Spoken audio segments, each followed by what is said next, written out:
শোনেন একজন আল্লাহ তাআলার খাস বান্দার কথা, যিনি ইরাকের জমিনে বসবাস করতেন, যার কাছে বাদশাহিত্ব ছিল। ওই বাদশা ডাক দিয়ে বলে, আমার কত প্রজা ছিল, তা আমার কাছে আইসা বারবার সম্পদ কামনা করত, আর বলতো, ও বাদশা গো, আপনি আমাদেরকে সম্পদের ব্যবস্থা করে দেন, আমাদের বেতনটা একটু বাড়িয়ে দেন, যেন আমরা এই সম্পদ দিয়ে বেশি বেশি ভালো খাইতে পারি, বেশি বেশি পড়তে পারি, সুন্দর বাড়ি বানাইতে পারি। বাদশা বলে, আমার প্রজার দলেরা, তাইলে তোমরা সম্পদ বেশি চাও? বলে, হ্যাঁ, আমরা সম্পদ চাই। এই আমার প্রজার দলেরা, সম্পদ যদি তোমরা বেশি চাও, তাইলে দুনিয়ার জমিনের মধ্যে থাকা অবস্থায় তোমরা আল্লাহ তাআলার ইবাদত করো। প্রজা মানুষ, সাধারণ মানুষ ডাক দিয়ে কই, বাচ্চা, আমরা তো খাবার খাওয়ার সময় পাই না, কাজ করতে করতে সময় চলে যায়, আমরা কেমনে আল্লাহর ইবাদত করব? এমনি তো আমরা আল্লাহ তাআলার ইবাদত বেশি করতে পারি না।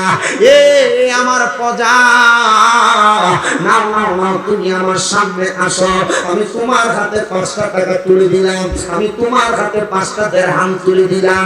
এবার ওই বাদশা ডাক দিয়ে আনলেন তার সেনাপতি প্রধানকে, তারে ডাক দিয়ে আইনে তার হাতে 500 দিরহাম দিলেন, দিয়া বলে, এ আমার প্রজা, এ আমার সেনাপতি, সেনাপতি তোমার দিলাম 500 দিরহাম, প্রজা তোমার হাতে দিলাম 5 দিরহাম, যাও তোমরা এটা নিয়ে বাড়িতে চলে যাও। তবে সাবধান, সতর্ক, আগামীকালকে তোমাদের এই টাকার হিসাব দেওয়া লাগবে। কি দেওয়া লাগবে? হিসাব দেওয়া লাগবে। সেনাপতিকে দিলেন 500, প্রজাকে দিলেন 5 টাকা। প্রজা ডাক দিয়ে কয়, বাদশা গো, সেনাপতি হওয়ার কারণে আপনি তারে বেশি দিলেন, আর আমি প্রজা হওয়ার কারণে আপনি আমারে কম দিলেন। ও বাদশা, আপনি ইনসাফ করেন নাই। বলে, যাও যাও যাও, আগামীকালকে 5 টাকার হিসাব দিবা। আর ও সেনাপতি, তুমি এইটা দিয়ে তুমি আগামীকালকে হিসাব দিবা। এবার বাদশা এবং সেনাপতি দুইজন মিলা সুন্দর করে তাদের টাকা নিয়ে চলে গেলেন, আর প্রজা চলে গেলেন প্রজার বাড়িতে। প্রজা ডাক দিয়ে কয়, আমার কাছে মাত্র 5 দিরহাম, আমি এটা দিয়ে বেশি কিছু করতে পারবো না। আরে 5000 টাকা 5 টাকা দিয়ে কি আর করব? আমি টাকাটা আমার কাছে জমায়া রাখলাম। আর সেনাপতি 500 দিরহাম পায়া সুন্দর বকরি কিনা জবাই করে খায়। সেনাপতি 500 দিরহাম পায়া সুন্দর জামা কিনা গায়ে লাগায়। সেনাপতি 500 দিরহাম পায়া স্ত্রীকে দামি উপহার দেয়। সেনাপতি 500 দিরহাম পায়া আনন্দ ফুর্তি করতেছে তার বাড়িতে। এবার ওই ইরাকের বাদশা ডাক দিয়ে কয়, জগৎবাসী গো, এবার আমি একটা বড় আগুনের চুলা বানাইলাম। কি বানাইছি? কথা কন না, কি বানাইছি? বড় একটা আর লাকড়ির চুলা বানাইলাম। আর লাকড়ির ওই চুলাটার উপরে আমি বড় একটা লোহার পাতিলা লাগাই দিলাম। যেই লোহার পাতলা আগুন জ্বলতে জ্বলতে গরম হয়ে গেছে। আর ইরাকের সব মানুষ আমি বাদশার ডাকে আসছি, এমন ভাবে হাজার হাজার মানুষ ইরাকের রাজধানীতে হাজির হয়ে গেছে। সবাই দাঁড়ায়া ডাক দিয়ে বলতেছে, বাদশা, আপনি কেন আমাদেরকে ডাক দিলেন? বলে, অন্য কোনো কারণে ডাক দেই নাই, একটাই মাত্র কারণ, একটাই মাত্র কারণ, আমি গতকালকে আমার একজন প্রজাকে 5 দিরহাম দিছি, আমার সেনাপতিরে আমি দিলাম 500 দিরহাম। সেনাপতিরে দেওয়ার কারণ হইল, সেনাপতি আমার রাত দরবারের মাল, বাইতুল মাল থেকে সে চুরি করে করে মাল নিয়ে যায়। মানুষ তো সম্পদের জন্য চুরি করে, এই যে সুদের টাকা খায় সম্পদ বাড়াইবার লাগিয়া। কথা কয়, ঘোষের টাকা খায় সম্পদ বাড়াইবার লাগিয়া, মানুষের জমি দখল করে সম্পদ বাড়াইবার জন্য। ও মুসলমান, ওই বাচ্চা ডাক দিয়ে বলে, আমার সেনাপতির স্বভাব ছিল সে আমার অনস্বীকার্যের চোখ ফাঁকি দিয়া আমার বাইতুল মাল থেকে মাল চুরি করে। আর আমার প্রজা মাল চুরি করে না, শুধু সম্পদ কামনা করে। আমি আমার সেনাপতিরে 500 দিরহাম দিছি, যদিও জানি সে চোর। আপনারা দেখবেন এলাকার সুদখোরেরা সুদের টাকা দিয়া বিল্ডিং বানাইছে, বাড়ি বানাইছে, সুন্দর সুন্দর জায়গা জমি বাড়া বাড়া খায়। আর রিক্সা দেবে দাঁড়াইবা, এবার শাক পাতা আলুর ভর্তা ডাই দিয়া ভাত খায়। উদার কসম করে বলি, সুদখোরের মুরকা রানের চাইতে রিক্সা ড্রাইভার আর কৃষকের ঘরে আলুর ভর্তার ডাই ডাই বড় উত্তম হালাল খাবার। আর আপনারা আল্লাহু আকবার, ইয়া রাসূলুল্লাহ, জিন্দাবাদ। এবার রিক্সার ড্রাইভারে দাওয়াত দিলে তার বাড়িতে দাওয়াতে যায় না, তে গরিব মানুষ। কৃষকে দাওয়াত দিলে তার বাড়ির দাওয়াতে যায় না, গরিব মানুষ কি খাওয়াইবো? আর সুটকুর বুসকুর দাওয়াত দিলে তার দাওয়াতে আক্কাতারে যায়। আর তুমি মানুষ না, তুমি মুনাফিক। তুমি মানবের মাঝে পার্থক্য করে সাধারণ মানুষকে সাধারণের কাতারে রাখা হারামখোরের পক্ষে কথা বলেছো। ডান হাত তুলে বলেন ঠিক কিনা? যারা হারামখোরের পক্ষে এক কাপ চা খেয়ে কথা বলে, চা দোকানে পয়সা এক কাপ চায়ের কাছে বিক্রি হইয়া গরিবদের উপরে নির্যাতন করে, এরা মানুষ না, মানুষ নামের জানোয়ার। ডান হাত তুলে বলেন ঠিক না বেঠে? আরে সুদ করে দাওয়াত দিলে আগে আগে যায়, এর লাঠির জোর বেশি আর লাগা। আর রিকশার ড্রাইভার দাওয়াত দিলে এটা দাওয়াতে যাইতেছ না, কথা কই না করে? এই আছে না নাই? আছে কথা কই না বেশি? আপনার কি কষ্ট হইতেছে? এরা অনেক চিন্তা করতেছে, ওয়াজ যদি আমরা এলাকার রোমকের গায়ে ধরতেছে, কথা কয় না। কি হবে? দাওয়াত বন্ধ হয়ে যাবে স্বামী রেদা হিসাব দিয়ে দিছি। কালীপুর গত আগামী মাসে 27 তারিখ, কালীপুর নাই রে, 27 তারিখ আগামী মাসে। 6 তারিখ এখন শুভারামপুর, 8 তারিখ কোন এটা? নভেম্বর 8 তারিখ নাগের সব। আমি বুঝতেছি না, মাহফিল দি সবটাই হুন্নার বাঞ্ছারামপুরে। মারহাবা কোন? আচ্ছা এই উচিত কথা কইলে কি দাওয়াত বন্ধ হয়ে যাবো গা? এটি সিদ্ধপুর এলাকায় কে প্রথমবার না 4-5 বার মারহাবা দি জোরে কয় না? তার মানে বোঝা যায় উচিত কথা কইলে সিদ্ধপুরে দাওয়াত কি কম না বেশি? তাহলে উচিত কথার দরকার আছে না নাই? যে মৌলবী সাহেবরা দেখবেন শুক্রের ঘরে ভাত খাইয়া জুমার নামাজে এটা তেল মারে, মনে করবেন এটা মৌলবী না, এটা মুনাফিক। কথা কয় না ঠিক না বেঠি? কি হবে আলেম সাদে সমাজেতে যদি না হক কথা উচ্চ সুরে না বলিতে? চাকরির বই কর যদি ছেড়ে দাও ইমামতি, চাকরির বই কর যদি ছেড়ে দাও ওই না গদি। কি হবে আল্লাহকে ধোঁকা দিয়ে? কি হবে আল্লাহকে ধোঁকা দিয়ে? কি হবে বেঁচে থেকে অযথা বিদ্যা শিখে যদি না করতে পারো শুধুমাত্র সমাজটাকে? কথা কোন ঠিক কিনা? কি হবে বেঁচে থেকে অযথা বিদ্যা শিখে যদি না করতে পারো হারামবিহীন সমাজটাকে? যদি না করতে পারো গাঞ্জুটিবিহীন সমাজটাকে? যদি না করতে পারো নেশাবিহীন সমাজটাকে? যার হাত তুলে বলেন নেশাখোর আছে না? না, নেশাখোরের জায়গায় বাড়ির কলডি পর্যন্ত চুরি করে লইয়া থাকা। নেশা করতে বাড়ির ডেক ডেক্সি পর্যন্ত চুরি করে লইয়া থাকা। নেশা করে না বাড়িতে নেশা করে আবার বউরে মাও ডাহে। কথা কয় না? নেশা করে আছে না নাই? এই নেশা করে গোলা বান্দি রে আল্লাহর রাস্তায় তোমার পায়ের মধ্যে হাত দিয়া বলি, যে নেশা করে তোমার বন্ধু বান্ধবের ফানলাই ভইরা, যে দোস্ত তোমার ফান দিয়া কইছে একবার সিগারেট খেলে কি হইবে একবার খাইয়া দেন। যত সিগারেট কোরাছে জিজ্ঞেস করে দেখেন সিগারেট খানা শিখলি কার কাছে? এই উত্তর দিব আমি তো খাইছি না, আমার একদিন দোস্ত কইছিল একবার খাইয়া দেখ কি হইব। এই একবার খাইয়া দেখতে যাইয়া এখন এটা আমার সঙ্গী হয়ে গেছে না। কথা কয় না আছে না নাই? আব্বাজি আল্লাহর নবী বলছেন যদি তোমরা জাহান্নামী মানুষ দেখতে চাও তাদের দিকে তাকাও। ইয়া রাসূলুল্লাহ কারা? বলে যাদের মুখের ভিতরে আগুন দেখা যায়। আচ্ছা আপনারা কোন তো হুজুর, ও বীর ভাই আপনি কোন তো কারা মুখের ভিতরে আগুন দেখায়? যদি বিড়ি খোর, যদি সিগারেট খোর। একবার একদিন প্রশ্ন করছি, বাথরুমের ভিতর থেকে ধোঁয়া আইতেছে, বাইরে দাঁড়ায় রয়েছে। আমি কইলাম ইয়া এরে বাথরুমের ভিতর থেকে ধোঁয়া, তুই কি বাথরুমে বয়ে কিছু করছ? কহ একটা সিগারেট খেলাম। সিগারেট বাথরুমে বয়ে খালি কার? ওই বাথরুমে বয়ে সিগারেটটা না খাইলে বাথরুমটা ক্লিয়ার হয় না। নাউজুবিল্লাহ, জোরে কবে না? তাকবীরটা একটু জোরে হবে। নারায়ে তাকবীর, আল্লাহু আকবার, নারায়ে রিসালাত, নারায়ে গাউসিয়া। প্রধান অতিথির আগমন,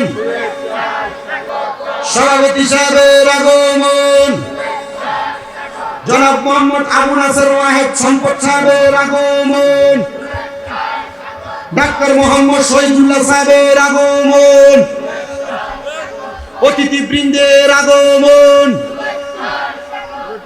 নারে তাকবীর, নারে রিসালাত। সাদেক ভাইয়ের আগমন, সভাপতি সাহেবের আগমন, প্রধান অতিথি মহোদয়ের আগমন। সবাই জোরে বলেন মারহাবা। আমরা দেখতে পাচ্ছি আজকের মাহফিলে যিনি সম্মানিত সভাপতি ভাসানী ইউনিয়নের সাবেক চেয়ারম্যান জনাব মোহাম্মদ আবু নাসের ওয়াহেদ সম্পদ সাহেব, আজকের মাহফিলের যিনি প্রধান অতিথি আপনাদের হোমনা উপজেলা স্বাস্থ্য কমপ্লেক্সের মেডিকেল অফিসার জনাব ডাক্তার মোহাম্মদ শহীদুল্লাহ সাহেব সহ মাহফিলের সম্মানিত অতিথিবৃন্দু, ওনারা সবাই এসে উপস্থিত হয়েছেন। আল্লাহ প্রত্যেক অতিথিদের হায়াতের মধ্যে বরকত দান করেন, পড়েন আমিন। আপনারা আস্তে আমিন কইছেন, অতিথিরার হায়াতে বরকত দিলে কি আপনারা কমে যাবো গা? আর অতিথিরার হায়াতে বরকত দিলে আপনারা মাদ্রাসা দুই একটি দান একটু বেশি করে করবো, আমিন কন।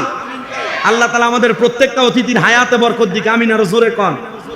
আমরা যেই কথাটা বলতেছিলাম, এবার আপনারা কোনতে নেশাখোর এলাকায় এলাকায় আছে না নাই? সুদখোর এলাকায় এলাকায় আছে না নাই? ঘুষখোর এলাকায় এলাকায় আছে না নাই? এই সমাজের মধ্যে যে সুদখোর ঘুষখোর নেশাখোর গুলা, এগুলা সমাজের মানুষ হইতে পারে না, এগুলা কীটপতঙ্গের চাইতে খারাপ, কথা কন ঠিক না বেঠে? এই নেশাখোর গুলার জন্য বাড়ির কলডি বালা মতো বেরিয়েতে রাখতে পারে না, ডেক ডেক্সি রোজি দিতে পারে না। এই নেশাখোর গুলার কারণে সমাজের মধ্যে বিশৃঙ্খলা সৃষ্টি হচ্ছে, সমাজের মানুষ বাজে পথে চলে যাচ্ছে। আমরা আল্লাহর কাছে দোয়া করি, আল্লাহ যেন এই নেশাখোর হারামখোর গুলা থেকে আমাদেরকে হেফাজত করে, আমিন। গভীর মনোযোগ দেন আমার বাবারাম। বাচ্চা সুন্দর একটা চুল্লি বানায়া ওই চুল্লির উপরে একটা সুন্দর করে লোহার পাটে লাগাই দিলেন, লোহার একটা কড়াই লাগাই দিলেন, আর বলেন, হে আমার প্রজারা তোমরা সবাই দেখে রাখো, গতকালকে যাকে আমি যত টাকা দিয়েছি এই গরম চুলার উপরে দাঁড়িয়ে দাঁড়িয়ে সে তার টাকার হিসাব দেওয়া লাগবে। পদাটা এবার কি করলেন, সুন্দর করে তার ডান পাটা ওই চুলার কড়াইয়ের উপরে রাইখা দিয়ে বললেন, আমাকে বাদশা 5 টাকা দিয়েছে, 5 দিরহাম দিয়েছে, আমি আমার 5 দিরহামকে বাদশার উপহার হিসেবে আমার কাছে রেখে দিয়েছি বলে লাভ দিয়ে নেমে গেছে। পদা ডাক দিয়ে বলতেছে, আমার পায়ের তালুটা একটু গরম হয়ে পায়ের তালুটা একটু ছিঁড়ে গেছে। আর এবার সেনাপতির ডাক দিয়ে বলতেছে, সেনাপতি এবার তুমি এটার উপরে দাঁড়িয়ে দাঁড়িয়ে তুমি তোমার সম্পদের হিসাব দাও। সেনাপতি ডাক দিয়ে বলতেছে, আমি যদি এই গরম কড়াই আর গরম খাওয়ার উপরে দাঁড়িয়ে দাঁড়িয়ে হিসাব দিই, তাহলে আমার পা তো দূরের কথা, আমার হাড়গোড়া পর্যন্ত আগুনের সাথে মিশে যাবে, আমি পারবো না, আপনি আমাকে ক্ষমা করে দেন। বাদশা ডাক দিয়ে বললেন, ও আমার এলাকার মানুষ, ও আমার প্রজার দলেরা, তোমরা বুঝতে পেরেছো, এই যে এই আগুনের তাওয়ার উপরে দাঁড়িয়ে তারা হিসাব দিতে পারে না, এটার অন্য কোনো কারণ না। আমি তোমাদেরকে এটা এই কারণে বোঝাইছি, দুনিয়াতে যে যত বেশি সম্পদের মালিক হবে, কাল ময়দানে মাশর হবে একবার তামার মতো উত্তপ্ত গরম, যেটার মধ্যে মানুষ দাঁড়িয়ে থাকতে থাকতে তাদের পাগুলো ঝলসে যাবে, তাদের মাথার একবারে চারানগুলো বিগত করে হাসরের ময়দানে ফুটপারে সূর্যটা থাকবে, তখন তারা বড় নাজেহাল হয়ে যাবে, তখন তারা বড় পেরেশান হয়ে যাবে। ও দুনিয়ার মানুষ, তোমরা সম্পদের পাগল হয় না, তোমরা আল্লাহ নবীর পাগল হইয়া তোমরা দুনিয়া এবং আখিরাতটা সুন্দর বানাও, দেখবা তোমাদের দুনিয়া আখিরাত সুন্দর এবং আল্লাহর কাছে হিসাব তোমাদের জন্য বড় সহজ হয়ে যাবে। এ আমার হুম্মতি করে রাখার বাবারা বন্ধুরা, আমি আপনাদের কাছে আরেক প্রকার মানুষের ব্যাপারে বলি, তারা আমার আল্লাহকে ভয় করে না, তারা মনে করে আমি সমাজের মধ্যে ফিতনা তৈরি করতে পারলেই মনে হয় ভালো। যারা দোকানে বৈশা বৈশা মানুষের নামে বদনাম করে, 5 আগস্টের পরে এলাকার মধ্যে অনেক মানুষকে দেখা গেছে তারা সমাজের মধ্যে থাইকে থাইকে একজন আরেকজনের ব্যাপারে খারাপ মন্তব্য কুটনামি করছে, মানুষকে হয়রানি করেছে। আল্লাহ তাআলার কাছে আমরা ফরিয়াদ জানাই, আল্লাহ এই হোমনা থানার মানুষ বড় সরল সোজা মানুষ, আল্লাহ তাদেরকে তুমি এমন ভাবে দুনিয়াতে দিন পরিচালনা করার সুযোগ দাও, তারা যেন তুমি আল্লাহর ভয় করে রাসূলের পথ মোতাবেক চলতে পারে, সেই তৌফিক আল্লাহ আমাদেরকে দান করেন। জোরে জোরে করেন আমিন। সমাজে যারা বাজে কাজ করে, মানুষের ক্ষতি করে, এক শ্রেণীর মানুষ দেখবেন যারা দোকানে বৈশা বৈশা মানুষের ক্ষতি কিভাবে করা যায় চিন্তা করে, কি নাই এমন? যারা মানুষের কিভাবে ক্ষতি করা লাগবে এমন চিন্তা করে। এ মুসলমান, বনি ইসরাইলের এমন 3 জন লোক ছিল যারা মানুষের ক্ষতি করার জন্য পাগল পারা ছিল। মানুষকে এমন ভাবে ক্ষতি করত যে ক্ষতি সাধনে কইরা বনি ইসরাইলের মানুষগুলা বড় অবাক হয়ে যাইতো, কারা আমাদেরকে এত ক্ষতি করে। কিন্তু এমন লোক তাদের ক্ষতি করে যে ক্ষতিগুলা তাদের কাছের লোক, আপন লোক। কিন্তু ওই তিন ব্যক্তি বলেন, আমরা পরবর্তী সময়ে মানুষের ক্ষতি করার যখন চেষ্টা করতে লাগলাম, আমরা তাকে দেখলাম মানুষ আমাদের ক্ষতির কারণগুলা যাই না ফেলে, তখন তারা আমরা ক্ষতি করার আগে সতর্ক হয়ে যায়, সাবধান হয়ে যায়। আপনারা কি আমার কথা বুঝতেছেন? বনি ইসরাইলের তিন ব্যক্তি মানুষের ক্ষতি করত, কিন্তু সর্বশেষ তারা যখন ক্ষতি করার জন্য যাইতো, মানুষ আগে থেকে সাবধান হয়ে যাইত। তারা চিন্তা করলো, তারা জানতে পারে কিভাবে আমরা যে তাদের ক্ষতি করব। এই কথা চিন্তা কইরা তারা বলল, চলো আমরা ক্ষতি করার যে প্ল্যানটা করি, রুটম্যাপটা করি, আমরা এটা এই এলাকা থেকে অন্য এলাকায় যায়া সেখানে ফন্দি কইরা তারপরে এই এলাকার মানুষকে ক্ষতি করব। আচ্ছা বলেন, মানুষের ক্ষতি করা এটা কি ভালো কাজ? জোরে বলেন না। সাবেক চেয়ারম্যান সাহেব কোনটা? আপনি না? এই যে চেয়ারম্যান সাহেব চেয়ারম্যান হয় মানুষের লাভের জন্য না লসের জন্য? কিন্তু এই লাভ করাইতে যাইয়া এক পক্ষের ক্ষতি হয়, হয় না? এক পক্ষের ক্ষতি হয়, বিচারে একজন ঠগে একজন জিতে। কারণ ঠগুইনার ভোটটাকে চেয়ারম্যানরে দেয় আপনি মনে করেন? আমি দিব না, বিশ্বাস করি। এ চিন্তা করে এর দোষ, চেয়ারম্যান যদি তার হক কইয়া যদি তারা জিতিয়ে দিত, চেয়ারম্যানের ভোটটা দিত, কথা কয় না?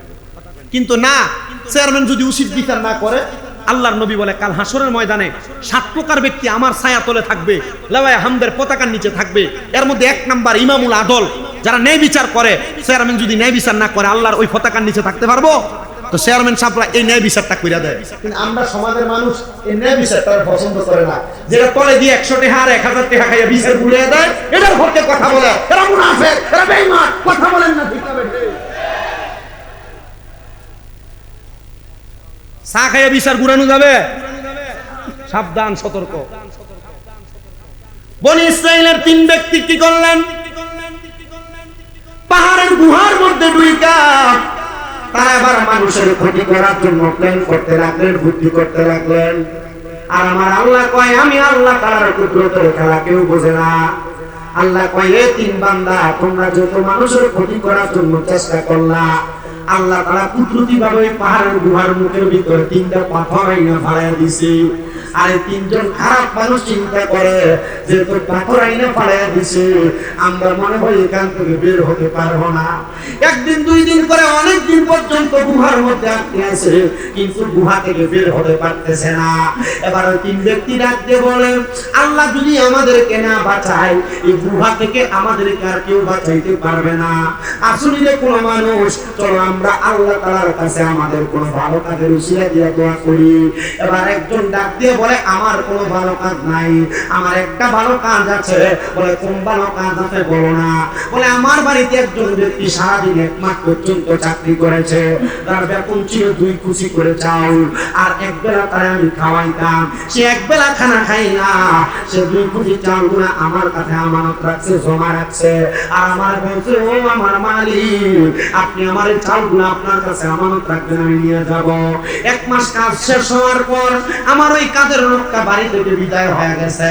এবার আমাকে 1 মাস 2 মাস 3 মাস পর্যন্ত চালগুলো আমার কাছে। দেখবেন চাল 2-3 মাস থাকলে চালের মধ্যে পোকা ধরে, কি পোকা। এবার বাদশা ডাক দিয়ে কই, ও আমার এলাকার মানুষ, আমি যখন দেখলাম চালগুলোর মধ্যে পোকা ধরে গেছে, আমি আবার চালগুলো বাজারে বিক্রি করে অনেকগুলো ছাগল কিনলাম। ছাগল কিনে লালন পালন করতে করতে গরু কিনলাম। আমি গরুগুলা লালন পালন করার জন্য খামার বানায়া আমি সুন্দর করে আমার গরুগুলা লালন পালন করলাম। এমন এক সময় ওই কাজের লোক আইসা বলে, হুজুর আমার চালগুলো আমার ফেরত দেন। আমি তখন তার জবাব দিয়েছি, আমার সেনাপতি, এই আমার কাজের লোক, এই যে গরুর খামার দেখতে পাও, এই খামারের গরু সহ এগুলা তুমি নিয়ে যাও। এ বাদশা, এ আমার মালিক, আমি তো আপনাকে এতগুলা গরু আর খামার দেই নাই। বলে, তোমার চালগুলো যখন নষ্ট হইতে লাগছিল, আমানত নষ্ট হয়ে গেলে আল্লাহর কাছে জবাব দেওয়া লাগবে, এই জন্য আমি তোমার চালগুলো বিক্রি করে কইরা গরু ক্রয় করে লালন পালন করে তোমার সম্পদকে আরো বাড়িয়ে দিচ্ছি, এটা তোমার আমানত, তুমি নিয়ে যাও। আল্লাহর কাছে দোয়া করে, আল্লাহ আমার এমন কোন নেক আমল নাই, শুধু শুধু এই আমানতের কারণে তুমি আমি বান্দার মাফ করে দাও। আল্লাহ তাআলা তার দোয়া কবুল করছে।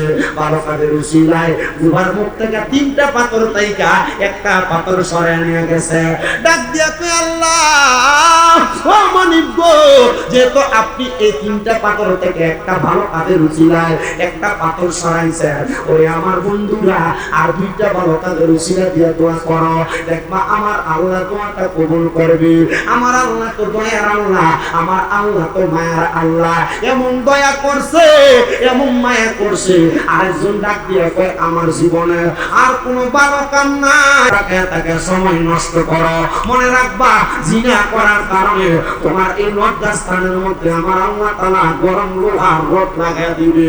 তোমার লজ্জাস্থানের মধ্যে পাথর ঝুলন্ত অবস্থায় রাখবে, পচে পচে করবে। এই জন্য তোমরা জিনা ব্যভিচার কইরো না, অবৈধ সম্পর্কে লিপ্ত হয় না। আমার আল্লাহ তাআলা তোমার কোনোদিন মাফ করবে না। এ মুসলমান, বনি ইসরাইলের ওই ব্যক্তি ডাক দিয়া কয় জগতের মানুষকে আমার চাচাতো বোনটার প্রতি আমার বড় আকর্ষণ ছিল। আমার মনটা চাইছে আমি যদি আমার চাচাতো বোনটার একটা রাতের জন্য পাইতাম, আমি তার সঙ্গে আদর সোহাগে সময় কাটাইতাম। ও আল্লাহ, আমার একটু সুযোগ করে দেন না। আর আমি ডাক দিয়ে বললাম আল্লাহ রে, এমন টাইমে দেখলাম আমার ঘরের সামনে আমার চাচাতো বোন এসে দাঁড়িয়ে রইছে। আমার ডাক দিয়ে কই ভাই আমার 100 দিরহাম ধার লাগবে, হাওলাত লাগবে, দেন না গো। আমার আপনি 100 দিরহাম দেন। আমি আমার চাচাতো বোনকে প্রস্তাব করলাম, এ চাচাতো বোন আমি তোমার 100 দিরহাম দিতে রাজি। বলে কোন শর্তে? বলে যদি তোমার দেহটাকে আমাকে ভোগ করতে দাও। নাউজুবিল্লাহ নাই, যদি তোমার দেহটা 100 দিরহামের কারণে আমার ভোগ করতে দাও।